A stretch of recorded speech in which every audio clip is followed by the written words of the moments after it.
subject. Hello. Man, this is great. I feel like they got me too far from you, so for all of the people with cameras, you're going to have to readjust because I'm going to get a little bit closer to the people. I like to be close to the people so I can connect with the people. Thank you all for being here today. And I am delighted to be here with you and glad we were able to make it. As I was pointing out to some of the people that were interviewing me when I first arrived, some people have a tax day tea party. I've had a tax week tea party. I have been all over the country. I was in, we were in Orlando, Florida. We did a tea party there last night, and Joe the plumber was with me. And we did one in Lansing, Michigan yesterday at noon. And we've done a couple of others earlier this week. Tonight we're going to do a tea party rally in Houston, Texas. And then I go home for a day. Then I'm going to do one in Chicago, Illinois. My point is this. I am on a mission. And my mission is to inspire people to continue to believe we can take back our government. That's what this is about. This is about taking back our government. You see, I happen to believe that the founding fathers, they got it right. They got it right. When they said we hold these truths to be self-evident, that all men and women are created equal, that they are endowed by their Creator. You notice I didn't leave that part out? Yes. You know, we have a president that likes to leave that part out. Yes. We don't need to rewrite the Declaration of Independence. We need to live the Declaration of Independence. Yes. Life, liberty, and the pursuit of happiness. Now, the founding fathers put it in that order for a reason. Life, liberty, and the pursuit of happiness. Why? Because in the greatest country in the world, you can pursue happiness to your heart's content as long as you don't tread or mess with somebody else's liberty. You have the liberty to do whatever you want to do in this great country as long as you don't impose on somebody else's life, and that includes the life of the unborn child. They got it right. They got it right. And even though this is the greatest nation in the world, we have our challenges. And we can fix these challenges.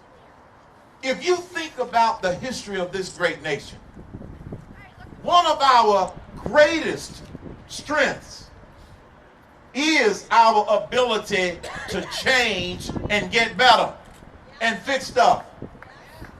When this nation started, we weren't living up to all of those ideals of all men and women are created equal. We had to work up to that. We survived the Civil War. We survived World War I. We survived the Great Depression.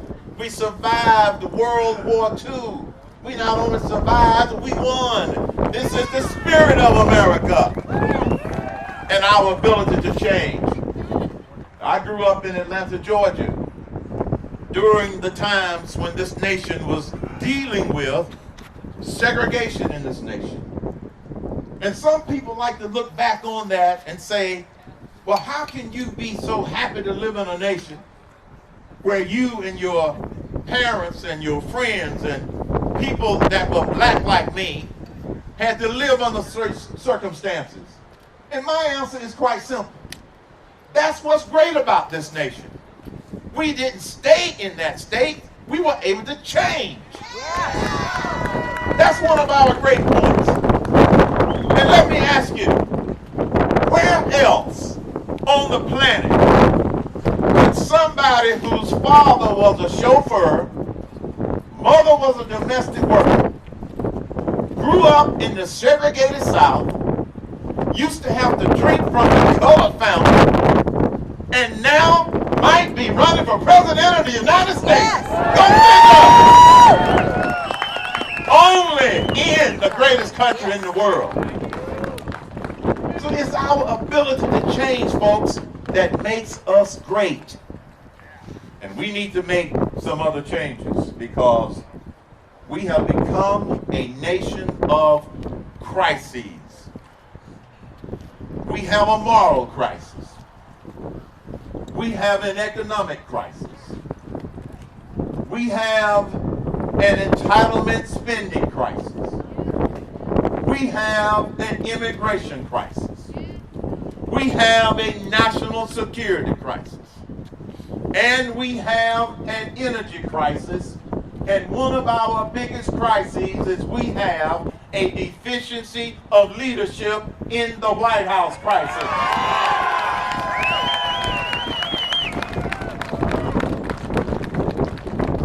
You know, I have a problem with the president who goes to Brazil, loans them $2 or $3 billion to drill for oil, and then tell the Brazilians that America is going to be their best customer.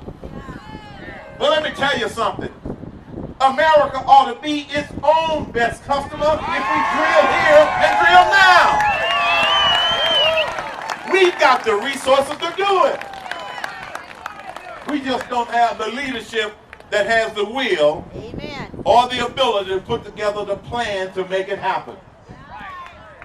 Now, even though we face all these crises, folks, the good news is we can fix them with common sense solutions. That's what I'm about. I've had people ask me, well, Mr. Cain, you're thinking about running for president, but you've never held elected office. Thank God. And I usually get an applause like that. And then I remind them, I say, you know, you're right. I have not held elective office. And most of the people in Washington, D.C., they have. How's that working for you? It's not working too well. It's a mess. But we can fix this mess. Here's how we fix this mess. We started on November the 2nd when we took back control of the House of Representatives. Now the next step is to fix the United States Senate by taking back control of the Senate in 2012. And then the other step is we have to replace the occupant of the White House with a president who understands how to solve problems, a president who understands common sense solutions, and a president that will get this nation back on the right track and off of the wrong track. This is what we got to do in order to begin to address these problems. And throughout my business career, I have used the same approach to fixing stuff. Wouldn't it be nice to have a president that has fixed stuff or run stuff or managed stuff somewhere in that career? You start with working on the right problem. Then you make sure you set the right priorities. You surround yourself with the right people. And then you put together common sense plans to fix it. This is what successful business people do. And this is what we need in the White House. Someone who understands how to solve problems and to lead.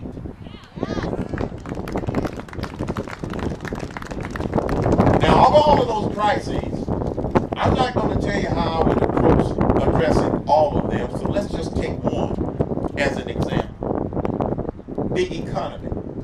Where are the jobs that the president has been promising us for 2 years?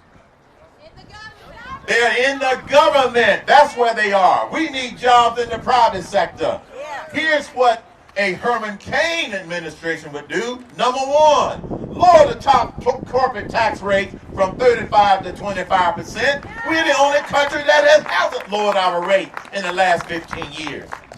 Number two, take capital gains tax rates to zero. Zero. Number three, Make the tax breaks permanent. Why?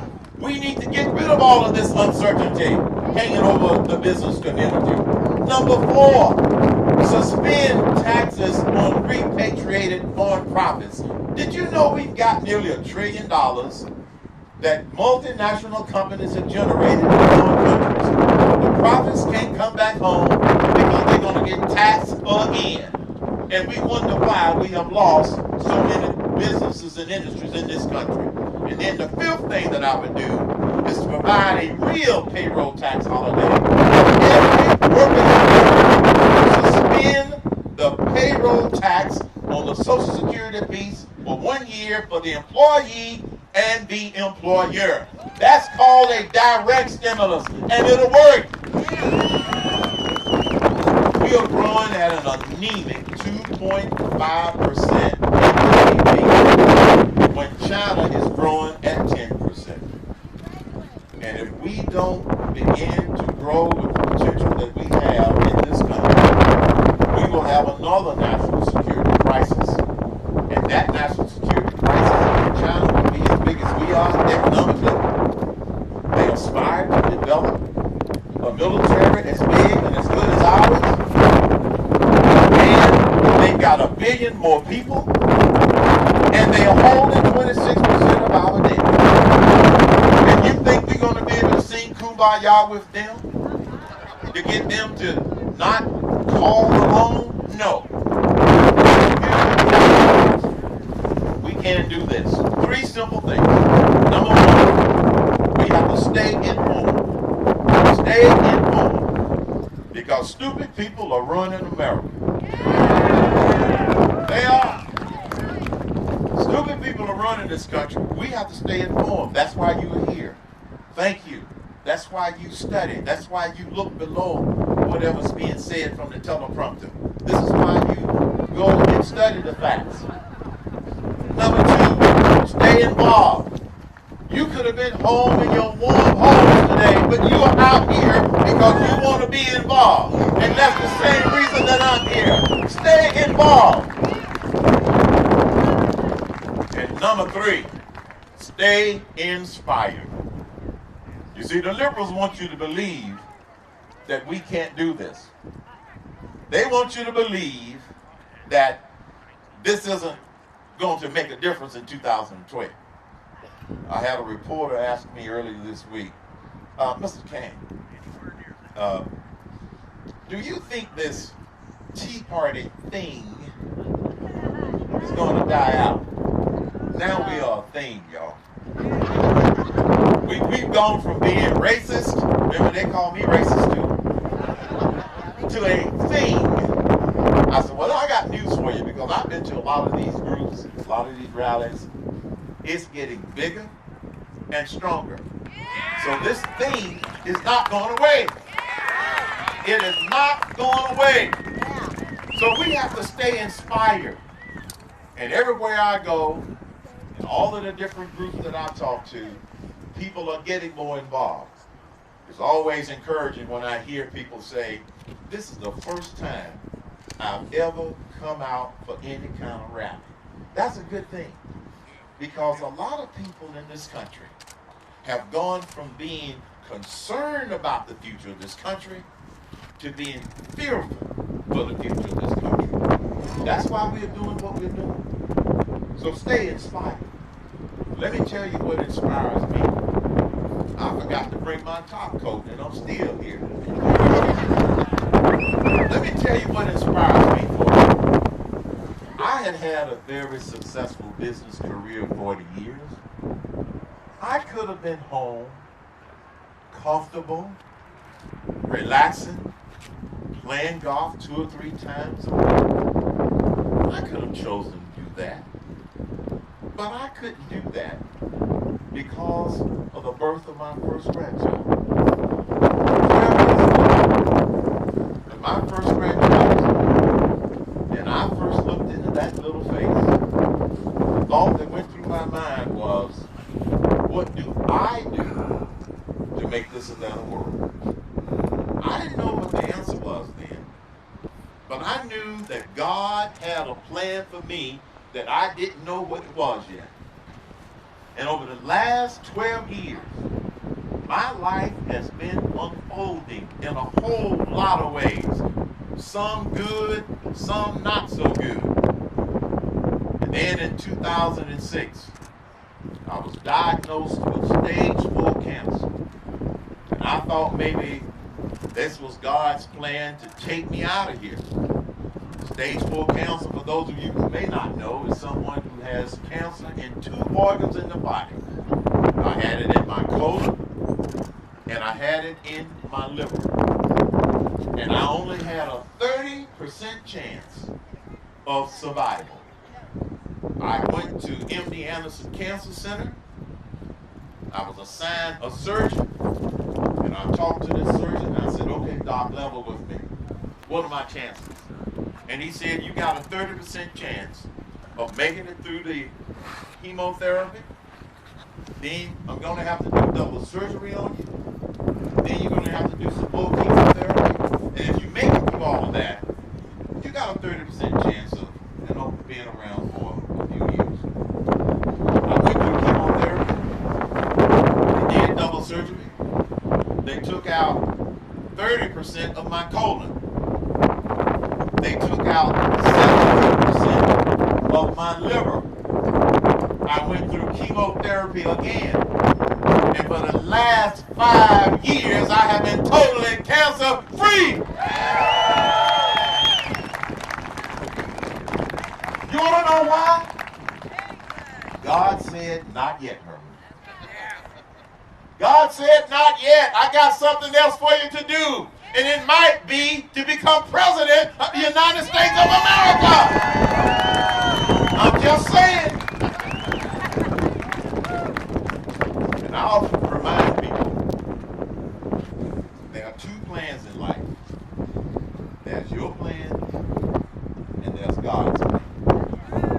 But God doesn't tell you your whole plan all at once, or we couldn't handle it. And so my plan is unfolding, which is why I started my presidential exploratory officially in January. And I got to tell you, the metrics that we set up in order to be able to make a final decision, we have exceeded our expectations. I'm not months away from making a final decision. I am weeks away from making a final decision. And in January, I had put my toe in the water, but I'll just give you a little hint. It's now all the way up to my chin. I'm just saying. I'm just saying. Folks, we live in the greatest country in the world. We live in the greatest country in the world. Despite our challenges. But I'm a firm believer that we can fix things if we have the right leadership. If we have the right leadership. And I'll leave you with the words of the great communicator. He reminded us that freedom is never more than 1 generation away from extinction. We can't pass it on in the bloodstream. It must be fought for. It must be protected. Or one day we will spend our sunset years telling our children and our grandchildren what the United States of America used to be like when men were free. I don't know about you, but I'm not going to have that conversation with my kids and grandkids. And I don't think you're going to have that conversation with your kids and your grandkids. And so we have a message for President Obama and all of the liberals out there that are trying to destroy this nation. The United States of America is not going to become the United States of Europe, not on our watch. God bless you. Thank you very much.